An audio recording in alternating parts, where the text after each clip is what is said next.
রাজা। আজ থেকে আমি ঘোষণা করলাম, বনের রাজা হবে সিংহ।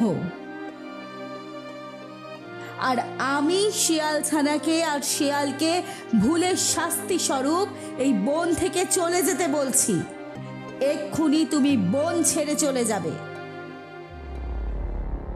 না, আমি চাই আমরা সবাই একসাথে থাকবো।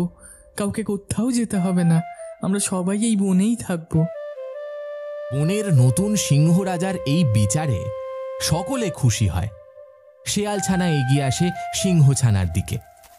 আমাকে ক্ষমা করে দাও, তুমিই উপযুক্ত বনের রাজা। আমাকেও ক্ষমা করে দাও রাজামশাই, আমি অনেক বড় ভুল করেছি, আমায় ক্ষমা করে দাও। ক্ষমতার লোভে আমি অন্ধ হয়ে গেছিলাম, ক্ষমা করে দাও।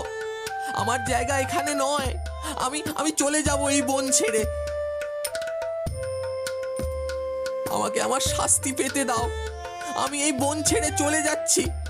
তোমরা সকলে ভালো থেকো, আমি আমার ভুল বুঝতে পেরেছি। শেয়াল নিজের ভুল বুঝতে পেরে বন থেকে চলে যায়।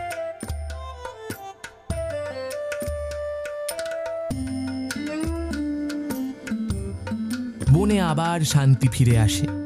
বনের সব পশুরা আবার সুখে শান্তিতে বসবাস করতে থাকে।